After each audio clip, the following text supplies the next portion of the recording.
할렐루야, 4월 6일 토요일 아까의 시간이 돌아왔습니다. 오늘은 신명기 22장 13절부터 30절까지의 말씀을 통해서 거룩하고 정결한 삶이라는 제목으로 함께 말씀 나누도록 하겠습니다. 오늘 우리가 함께 읽은 이 본문은 순결에 대한 법을 말해주고 있습니다. 순결이라는 것은 국어사전을 살펴보면 잡된 것이 섞이지 아니하고 깨끗함, 이성과의 육체 관계가 아직 없는 의미라는 것을 가지고 있습니다. 순결에 대한 율법은 사회의 가장 기초가 되는 가정과 연결되는 부분이기 때문에 오늘날도 마찬가지지만 당시에도 되게 중요했습니다. 사실 성적으로 너무나 열려있는 시대를 살아가는 오늘날의 우리들에게는 순결이라는 단어는 너무나 동떨어져 있는 것처럼 보이기도 합니다. 이런 것들을 말하는 것이 뭔가 옛날에 캐캐묵은 이야기들을 하는 것처럼 보이기도 합니다만, 하지만 오늘 본문은 성적으로 너무나 자유로운 시대를 살아가는 우리들에게 순결과 거룩이라는 부분에 대해서 다시 한번 말해주고 있습니다. 먼저는 오늘 본문을 살펴보면 한 남자가 아내를 미워해서 누명을 씌워 쫓아내려고 하는 경우에 대해서 말해주고 있습니다. 13절과 14절을 보면 누구든지 아내를 맞이하여 그에게 들어간 후에 그를 미워하여 비방거리를 만들어 그에게 누명을 씌워 이르되 내가 이 여자를 맞이하였더니 그와 동침할 때에 그가 처녀임을 보지 못하였노라 하면이라고 이야기를 하고 있습니다. 한 남자가 있습니다. 그는 아내를 맞이했는데 그녀를 미워하게 되었습니다. 그리고 그녀를 미워해서 의도적으로 그녀에게 누명을 씌웁니다. 그래서 악한 소문을 내는데 그 내용은 아내로 맞아들인 여인과 동침을 했는데 그녀가 처녀가 아니라는 것이었습니다. 미워하는 아내를 그냥 내쫓을 수가 없었기에 아내에게 누명을 씌워서 그 파혼의 책임을 아내에게 돌리려는 것이었습니다. 당시 이스라엘 사회는 오늘날의 한국과는 다르게 일부 다처제, 한 명의 남편에 여러 아내를 둘 수 있었기 때문에 남편이 한 아내를 미워하거나 의심하는 경우가 많았었습니다. 이런 상황이 펼쳐졌을 때 그녀의 부모가 성문 장로들에게 가서 그녀가 처녀라는 사실을 표를 보여줍니다. 여인이 처녀가 아니라는 거짓 소문이 들통난 것이었습니다. 이때 누명을 씌운 남자는 세 가지의 징계를 받게 되어 있습니다.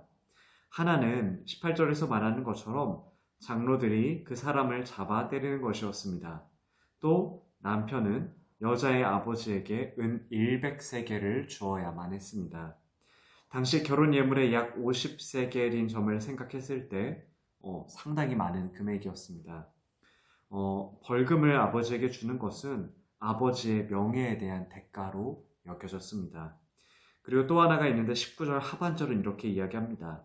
그 여자는 그 남자가 평생에 버릴 수 없는 아내가 되게 하려니와 라고 이야기합니다. 남편은 그녀와 평생 이혼할 수 없다라는 것입니다.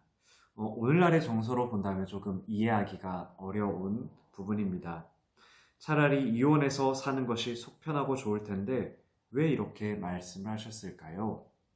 그것은 당시 이스라엘 상황과 관련이 깊습니다. 우리가 룻기를 통해서 시어머니인 나오미와 룻이 얼마나 어렵게 살아갔는지를 우리는 들었습니다. 이스라엘 사회에서 여인이 혼자 살아간다라는 것은 참으로 어려운 일이었습니다. 그래서 하나님께서는 이와 같은 말씀을 통해서 남편이 함부로 아내를 학대하고 버리고 죽이는 것을 막으시고 남편에게 버림받은 여자가 홀로 살아가는 것이 힘들기에 힘없는 여성을 보호하는 것이었습니다. 하지만 만약에 남편이 이야기한 부분이 진실로 드러난 경우에, 다시 말해서 이 여인이 처녀가 아닐 경우에 그녀는 간음죄를 범한 것으로 여겨져 돌에 맞아 죽었습니다. 그런데 여기서 우리가 눈여겨볼 부분은 21절에서 이렇게 이야기하는 것입니다. 이는 그가 그의 아버지 집에서 창기의 행동을 하여 이스라엘 중에서 악을 행하였습니다. 너는 이와 같이 하여 너희 가운데서 악을 제할지니라 라고 이야기합니다. 하나님께서는 이런 일을 통해서 너희 가운데 있는 악을 제거하라 라고 말씀하십니다. 단순히 한 여인의 죄로 끝나는 것이 아니라 이것이 다른 백성들에게 퍼질 것을 경고하신 것이었습니다. 적은 누룩이 온 덩이에 퍼지느니라 라는 갈라디아서 말씀처럼 다른 백성들에게도 이와 같은 죄악이 퍼질 것을 경고하셨던 것이었습니다. 우리 계속해서 22절부터 30절까지를 살펴보려고 하는데요. 먼저 22절은 어떤 남자와 결혼을 한 여인이 동침한 경우를 말해줍니다. 이때에는 남자와 여자 모두를 죽이라 라고 말씀하셨습니다. 이들이 이런 일을 행하고 죽어야 하는 이유는 레위기 20장 10절에서 이렇게 설명해 줍니다. 누구든지 남의 아내와 간음하는 자, 곧 그의 이웃의 아내와 간음하는 자는 그 간부와 음부를 반드시 죽일지니라 라고 말씀하고 있습니다. 그래서 남자와 여자 모두를 죽이라고 말씀하셨던 것입니다. 그리고 여기서도 앞에 21절 하반절처럼 이스라엘 중에 악을 제하라 라고 말씀하고 있습니다. 그리고 이제는 결혼 이외의 불법적인 성관계에 대한 말씀을 살펴보도록 하겠습니다. 먼저 23절은 처녀인 여자가 남자와 약혼한 후에 어떤 남자와 성 안에서 동침한 경우를 이야기해주고 있습니다. 당시 이스라엘 사회에서 약혼은 결혼과 마찬가지였기 때문에 약혼한 여자와의 성관계는 간음과 다르지 않았습니다. 그런데 본문은 이 사건에 대해서 벌어진 상황에 따라 다른 판결을 내리고 있습니다. 앞에 23절에 등장하는 여인은 돌에 맞아 죽임을 당해야만 했습니다. 그 이유는 여자는 사람이 북적대는 성 안에 있으면서 소리를 지르지 않았다라는 것입니다. 여성의 자발적인 면이 있었다라는 것이죠. 그리고 남자의 경우에는 이웃의 아내를 욕보였기 때문에 죽어야만 했습니다.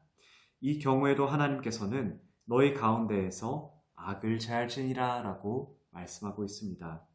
그리고 이번에는 25절을 살펴보면 비슷한 사건이지만 환경이 다른 인적이 드문 들판에서 일어나는 사건을 말해주고 있습니다. 한 남자가 인적이 드문 들판에서 약혼한 여인에게 몹쓸 짓을 한 경우입니다. 이 경우에는 남자만 죽임을 당했습니다. 그녀가 아무리 소리를 질러도 구원할 자가 없었기 때문입니다.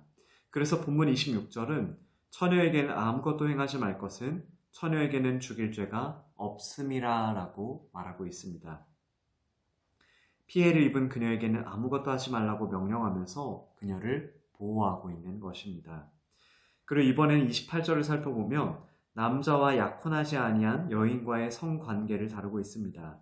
이 경우에는 남자가 두 가지의 조치를 취해야만 했습니다. 하나는 처녀의 아버지에게 은 50세겔을 지불하고 그녀를 아내로 맞아들이는 것이었습니다. 왜 아버지에게 돈을 지불해야 했을까요? 그 이유는 당시 이스라엘 사회에서 자녀는 아버지에게 재산이었습니다. 그래서 여자를 범했다라는 것은 그 아버지에 대한 범죄이기도 했습니다. 그리고 더욱이 여인의 이런 점이 다른 남성들에게 밝혀지게 된다면 그녀의 혼삿길은 어떻게 될까요? 순결을 잃은 그녀는 아마 결혼이 쉽지 않을 것이고 결혼 예물도 기대하기 어려웠을 것입니다. 그래서 남자는 그녀의 아버지에게 은 50을 주어야 했던 것입니다. 그리고 다른 하나는 그 처녀를 평생 버리지 못한다라는 것이었습니다. 왜냐하면 그녀가 결혼하지 않으면 평생을 불명예를 안고 살아가야 했을 것이기 때문입니다. 그래서 서둘러 결혼할 수 있도록 했다라는 것입니다. 물론 오늘날의 정서로는 이해하기가 어려운 부분들이 있지만 이것은 당시 인생에 대한 결정권이 거의 없었던 여성들의 권리를 보장하고 보호하는 조치였습니다. 그리고 마지막으로 30절을 통해서 아버지의 아내를 취하는 일을 금합니다. 일부 다처제인 상황에서 아버지의 또 다른 아내였던 이 계모와의 불법적인 성관계를 금하고 있는 것입니다. 바울은 고린도전서 5장을 통해서도 이것에 대해서 경고하였습니다. 이처럼 오늘 본문은 이 순결과 남녀가 동침한 경우에 대해서 말해주고 있습니다. 우리는 성적으로 너무나 열려있고 자유로운 이 성관계가 당연시되는 시대를 살아가고 있습니다. 하나님의 말씀을 따라서 순결하게 살아가는 것이 고리타분한 이야기, 이상한 이야기로 비춰지는 시대를 살아가고 있습니다. 하지만 오늘 말씀을 통해서 하나님께서는 3번이나 너희 가운데서 이스라엘 중에 악을 제거하라 라고 말씀하셨습니다. 적은 누룩이 온 덩이에 퍼지는 것처럼 개인의 죄악들이 다른 백성들에게도 영향을 미치기 때문입니다. 오늘 말씀을 통해서 우리 한 사람 한 사람이 세상의 문화와는 다른 하나님의 백성답게 거룩하게 살아갈 수 있기를 소망합니다. 그리고 히브리서 13장 4절 이 말씀을 우리가 마음에 새길 수 있기를 바랍니다. 모든 사람은 혼인을 귀히 여기고 침소를 더럽히지 않게 하라. 음행하는 자들과 간음하는 자들을 하나님이 심판하시리라. 아멘. 사랑하는 성도 여러분, 이 말씀을 마음에 새기고 성의 고결함과 결혼의 신성함을 깨달을 수 있는 오늘이 될 수 있기를 소망합니다. 그리고 혼탁한 세상을 살아가는 우리들이지만 우리들의 삶의 자리에서 깨끗한 물을 계속 흘려보낼 수 있기를, 하나님 앞에서 거룩하고 정결하게 살아갈 수 있기를 간절히 소망합니다. 함께 기도하시겠습니다. 하나님 감사합니다. 성적으로 타락하고 문란하며 자유로운 시대를 우리가 살아가고 있지만 이 세상과 시대와 타협하지 않고 성과 결혼을 귀하게 여길 수 있는 우리 되게 하여 주시옵소서.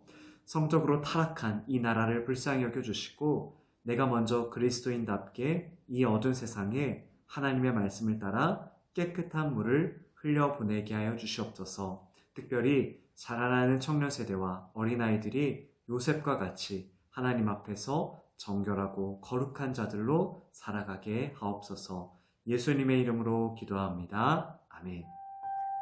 오늘 하루도 주님 앞에서 거룩하고 정결하게 살아갈 수 있기를 소망합니다. 감사합니다.